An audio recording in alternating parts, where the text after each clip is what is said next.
현재 이 국가의 현실은 매우 어려운 상황입니다.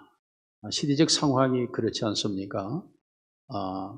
인권이라고 하는 것, 사실 우리나라에는 별로 어울리지 않는 단어이지만은 아프리카 같은 경우에서는 여성 인권이 너무 무참하게 짓밟히기 때문에 세계 유엔 인권기구에서 만든 법을 각 국가에 보내고 국가가 그 법을 제정하도록 하는 것, 이것이 바로 인권법이 국가마다 갈등을 일으키고 있는 것입니다.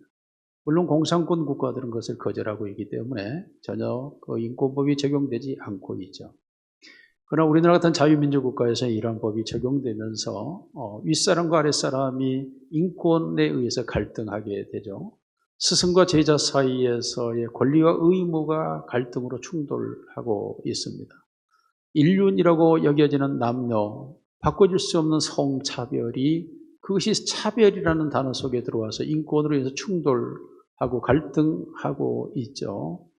뿐만 아니라 이것이 쾌락주의의 가면을 쓰고 등장하고 있으면서 또 하나의 옳은 인권을 주장하기 때문에 쾌락과 인권이 충돌하는 사회를 낳고 있습니다.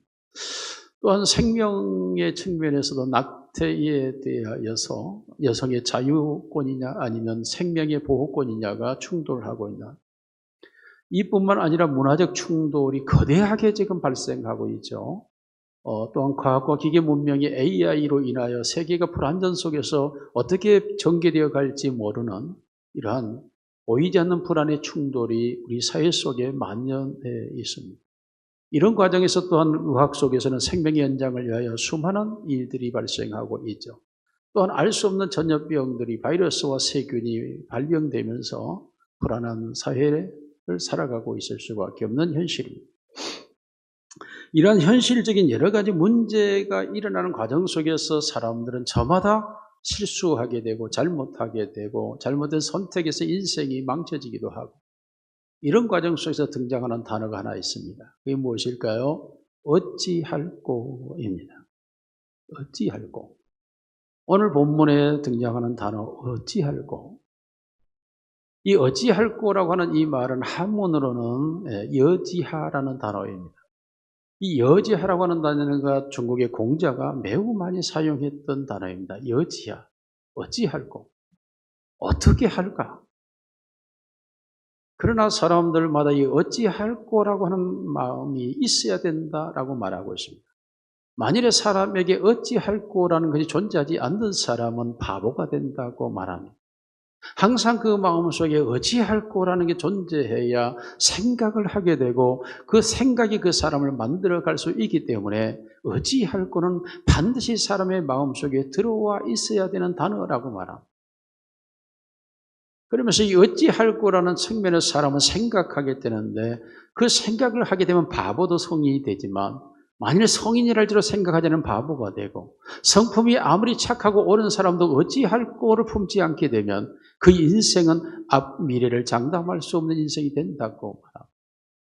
그러므로 이 어찌할꼬라는 이 단어를 가지고 우리는 옳음과 틀림에서 생각해 봐야 된다고 말합니다. 긍정과 부정에서 이것을 생각해 보아야 된다고 말합니다. 이것이 정의와 불의의 측면에서 생각해 보아야 된다고 합니다. 잘됨과 못됨 측면에서 생각해 보아야 한다고 말합니다. 항상 어떠한 선택과 어떤 상황과 사물을 두고 반드시 정과 반 쪽에서 생각을 해보면서 이 일을 선택해 갈 때에 사람들이 그래도 그나마 바른 선택을 할 수 있게 된다라고 말합니다. 심지어 이 어찌할꼬라고 하는 말이 불교에는 불교의 전체를 가리키는 말이고 그리고 불교의 시작과 종교를 가리키는 단어가 바로 어찌할꼬라고 말한다고 합니다. 불교 언어 그대로 말하면 이게 뭐고 이 단어입니다.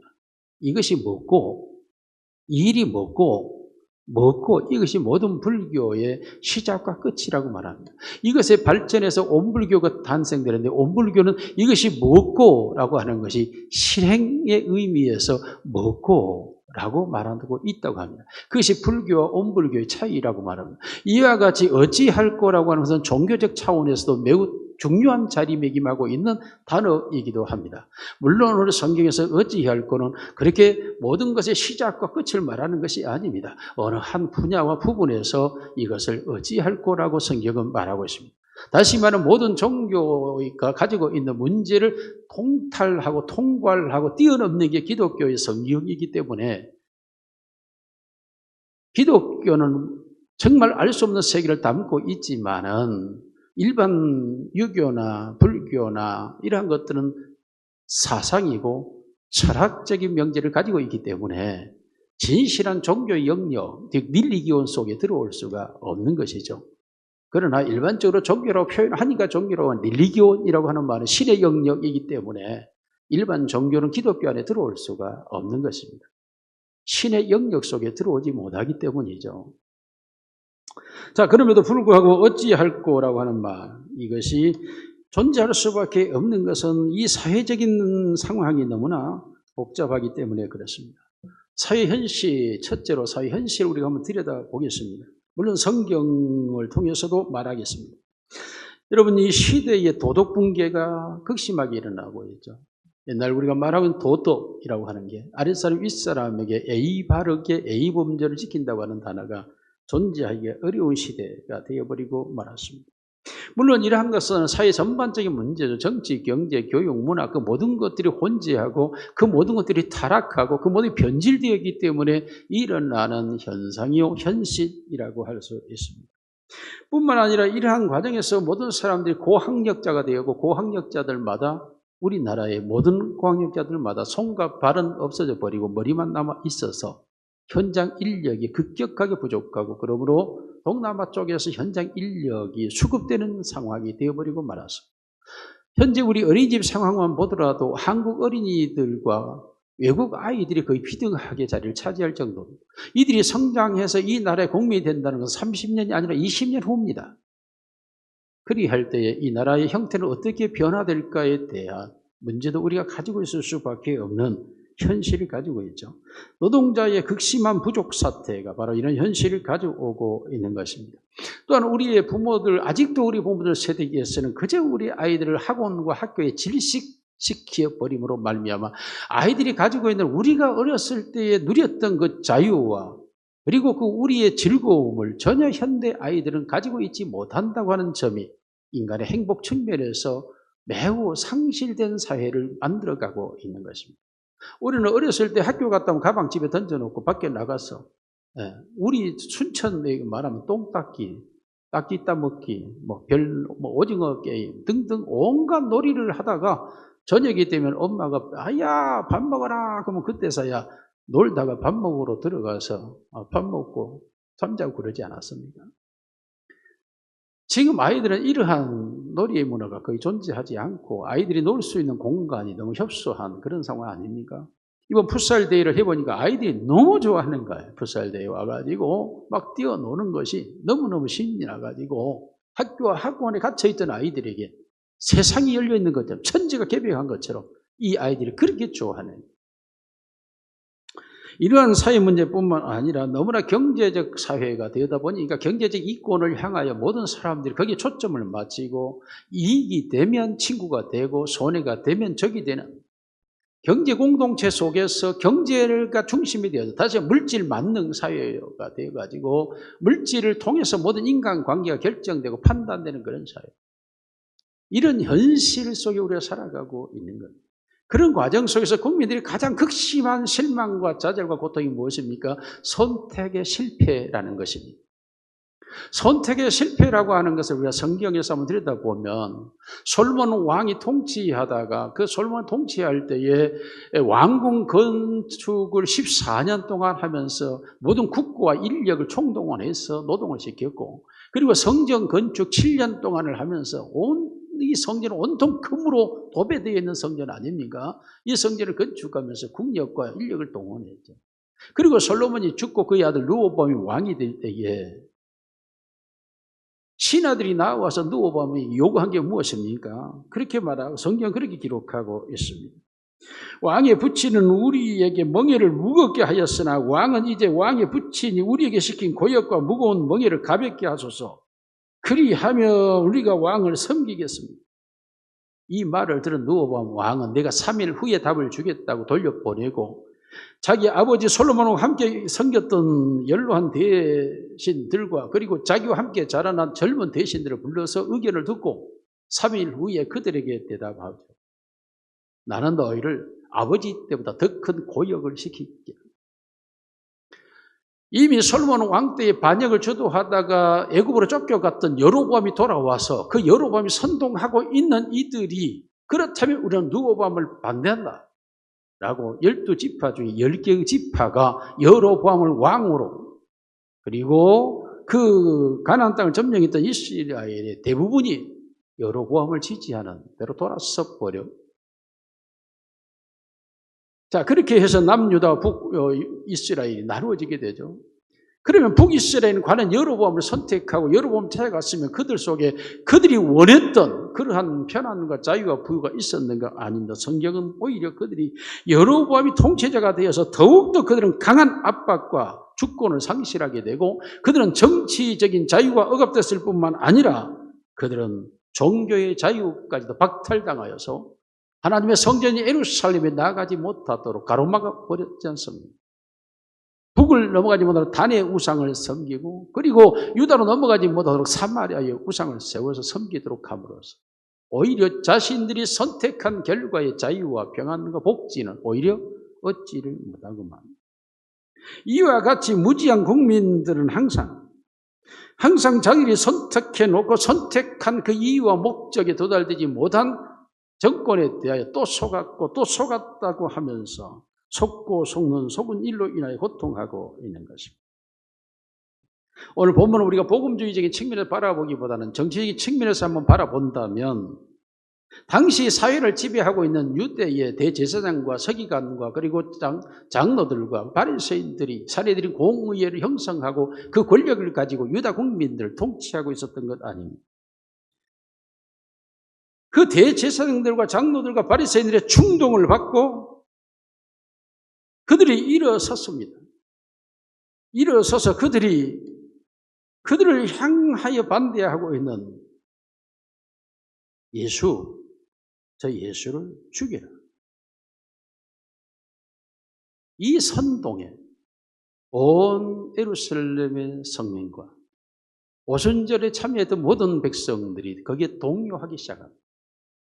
언제는 호산나 찬송하려다 왕으로 오시니 하고 예수의 오심을 입성을 환영하고 찬양했던 그들이 그 지도자들의 선동과 충동에 의해서 저 예수를 죽이라고 흠없는 저 예수를 죽여야 된다라고 저들은 소리 지르기 시작합니다.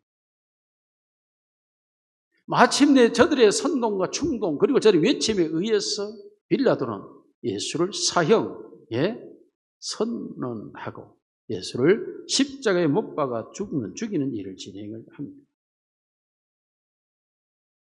그런데 갑자기 며칠이 지나지 않았는데 사도들이 나타나서 예루살렘 성내를 다니면서 외칩니다. 너희가 못 박아 죽인 그가 바로 하나님이요 그가 바로 우리의 메시아요 그가 바로 예수였다라고 외치게 될 때에 그 백성들이 그때서야 눈이 열리기 시작합니다. 우리가 또 속았구나.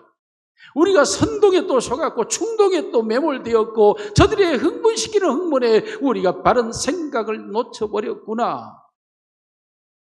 그러므로 저들이 죽인 자가 바로 예수여 메시아이고 하나님이었다는 사실 앞에 저들은 우리가 그러면 어찌하여야 하겠느냐 어찌할 거라고 소리 지르는 것이 오늘 본문에 등장하고 있는 예루살렘 그것도 유대인들의 외침이었습니다. 항상 역사는 그렇게 말합니다. 언제나 역사 속에 국민들은 저들이 지도자를 선택해놓고 그 지도자에 의해서 고통하며 그 지도자에 의해서 그들은 울부짖으며 통곡하며 그들의 원한과 억울함과 아픔을 외쳐대는 것이 국민의 모습입니다. 이러한 모습 때문에 하나님께서는 말합니다. 내가 누구를 보내면 누가 우리를 위하여 갈 거라고 외치지만 사리 사육의 눈이 어두운 법관들로 인하여 억울하게 판결을 받고 눈물을 흘리고 있는 저들을 향하여 누가 가야 하겠는고, 누가 가야 할까라고 말하면 종교적 눈을 가지고 있는 내인과 제사장들조차도 강도를 만나 신음하고 있는 사람을 향하여, 버리고 가는 저들을 향하여 누가 저들을 향하여 가고 누구를 보낼 거라고 외치고 있습니다. 부유한 자들에게 버림받고 천대받는 고아와 가부를 위하여 누가 이 복음을 가지고 가서 저들을 위로하고 저들에게 복음을 전할 거라고 하나님은 외치고 있습니다.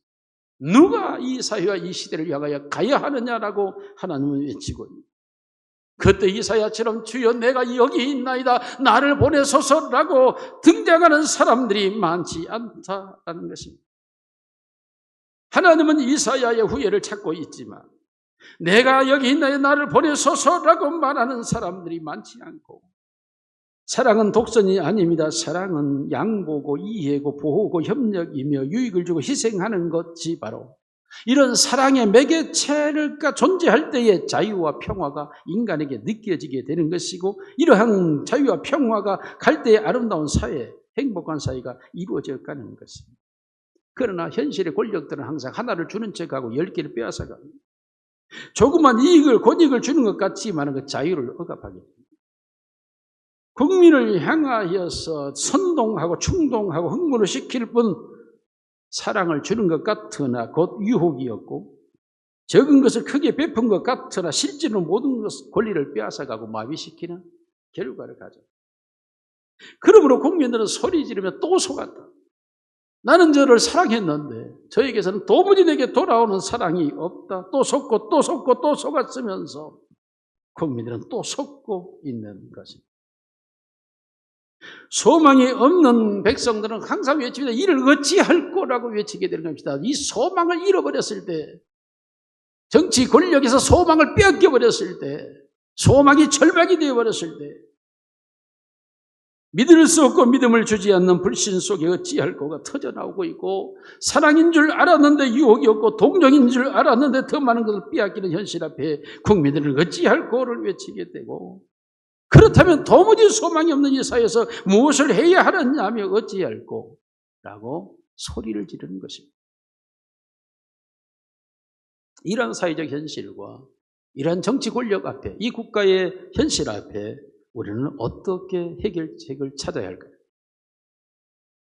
바로 이 소리가 예루살렘 성에서 울려 퍼졌습니다. 어찌할 거라고 수천 명의 사람들이 소리를 외치고 있을 때 그들을 향하여 하나의 해결책이 저들에게 선포되었습니다. 회개하여 각각 예수 그리스도의 이름으로 세례를 받고 죄 사함을 얻으라. 그리하면 성령을 선물로 받으리니. 회개와 성령 운동, 여러분, 회개와 성령 운동이야말로 인간의 존엄성 회복 운동이고, 인간의 진정한 자유의 회복의 운동이고, 인간이 진정한 사랑과 소망의 공동체를 만들어갈 수 있는 진정한 운동이 바로 회개와 성령 운동인 줄로 믿으시기를 바랍니다. 정치 운동이 아닙니다. 데모크라시가 아니에요. 그러한 것들이 우리에게 진정한 믿음과 사랑과 소망을 가져다 줄 것이라는 착각을 버려야 한다라는 것입니다. 이 사회는 현실적으로 말세에 이르러 있고, 말세에는 사람들이 자기를 사랑하고 돈을 사랑하고 부모를 거역하며 배약하고, 이 시대를 하나님이 선언했고 이 시대가 그렇게 흘러가는 건 당연합니다. 하나님의 심판대를 향하여 가고 있기 때문에 말세 지말에 일어난다고 하는 하나님의 선언이 이 세상에 그대로 존재할 수밖에 없습니다. 이러한 사회의 흐름은 하나님의 선언이었고 하나님의 말씀이었으므로 어찌할 수가 없는 것인데, 여기에서 우리가 믿음을 요구하고 여기에서 우리가 사랑을 요구하고 여기서 우리가 소망을 찾는다고 하는 그 자체가 하나님의 말씀을 떠나 있는 상태인 것입니다. 그러므로 우리는 세상의 기대를 버린 지가 오래입니다. 우리는 이 세상은 버렸고 하나님의 나라를 바라보고 살아가며, 우리는 육신을 이미 버렸고 영을 따라 살아가는 자들이고, 우리는 이미 사람을 향하여 기도할 뿐 하나님의 나라를 추구하는 줄로 믿습니다. 정치 권력이 우리에게 행복을 가져다 주는 것이 아니요, 하나님이 우리에게 은혜를 주셔서 우리가 행복하게 되는 줄로 믿습니다. 오늘 우리가 그 사람에게 우리가 소망이나 믿음이나 사랑을 요구하였다면 이 또한 회개해야 하고, 예루살렘의 유대인들이 그들의 말에 속아서 무지하신 예수를 죽였는데 그 예수가 오히려 우리의 진정한 믿음이요 사랑이요 소망이었다고 하는 사실 앞에서 어찌할꼬라고 가슴을 치는 것입니다. 여러분이 예수님을 버리고 사람을 선택한 것이 어찌할꼬라고 탄식할 수밖에 없는 원인을 가지게 되는 것입니다. 회개하고 죄사함을 받고 죄사함 예수 그리스도를 통하여 그가 우리의 주인 되었는데, 그가 나의 주인이신데 내가 사람을 주인으로 여겼던 것, 이걸 버려야 합니다. 예수가 나의 주인이십니다. 세상의 권력이 어떠하든 정치가 어떠하든 예수님께서 나의 생명의 주인 되셔서 그가 나를 주관하여 주심으로 우리는 진정한 생명의 존엄성 속에 행복한 삶으로 구현하며 나아갈 수 있는 줄로 믿습니다. 오늘 찬양의 특성이 그렇지 않습니까? 예수가 없는 것은 공허하지만 예수의 충만함이 나의 모든 것이라고 말하지 않습니까? 예수 안에, 예수 안에. 그리하면 성령을 선물로 받으리니, 그렇습니다. 하나님의 성령이 우리 안에 들어오셔서 우리의 육신의 모습을 다 파괴시켜버리고 폭파시켜버리고 우리의 심령 속에 하나님의 형상과 모양이 회복되고 일어남으로써 하나님의 나라를 바라보면서 그 나라를 향하여 나아가는 내 모습이 되어지는 순간 세상의 것들은 썩어질 것이고 없어질 것이고 사라져갈 것들이고 영원한 하나님의 나라가 내 안에 들어옴으로써 그 나라를 향하여 나아가는 우리의 삶이 되는 줄로 믿습니다. 우리의 진정한 행복과 사랑과 모든 믿음과 소망이 거기에 있습니다. 성령이 우리 안에 들어오셔서 우리에게 하나님의 형상과 모양을 회복시키는 성령 운동이 일어나기를 주의 이름으로 축원합니다. 정치 운동이 아닙니다. 성령의 무브먼트가 일어나야 우리의 인생이 진정한 인생으로 살아가지게 되는 것입니다. 이것은 정치 권력이 가져다 줄 수 있는 게 아닙니다. 오직 하나님만이 우리에게 주실 수 있는 성령의 능력이 우리 안에 임하여서 사랑과 희락과 화평과 오래 참과 자비 양성과 충성과 온유와 절제와 같은 열매들이 내 인격 속에 충만해지면서 각양의 성령의 은사가 내 안에 나타남으로 알 수 없는 능력들이 내게 나타나고 알 수 없는 성령의 권능, 파워, 힘이 내게 임함으로 육체가 가지고 있던 힘을 파괴하고 영의 힘을 가지고 세상을 살아가는 하나님의 사람들이 되는 줄로 믿습니다. 우리 모두는 이상 정치 권력을 따라가는 자가 아니요 하나님의 나라를 추구하는 자들입니다. 여러분이 만일에 아직도 회개하지 못하고 죄사함 받지 못하고 성령운동에 참여하지 못하고 여전히 정치 권력을 바라보고 있다면 여러분은 어찌할꼬라는 단어가 매 순간 매 삶 속에 나타날 수밖에 없습니다. 이제는 어찌할꼬를 버리고 성령의 충만함으로 하나님의 나라가 이루어지기를 주님의 이름으로 축원합니다.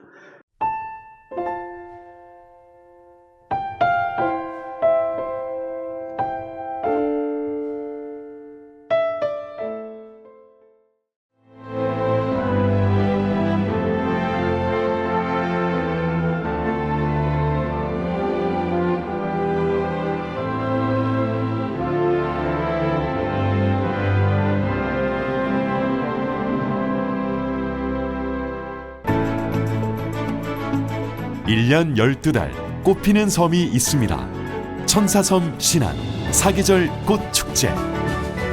봄을 여는 수선화부터 섬길을 걸으면 걸을수록 놀라운 즐거움을 선사하는 겨울꽃 애기동백까지. 떠나세요.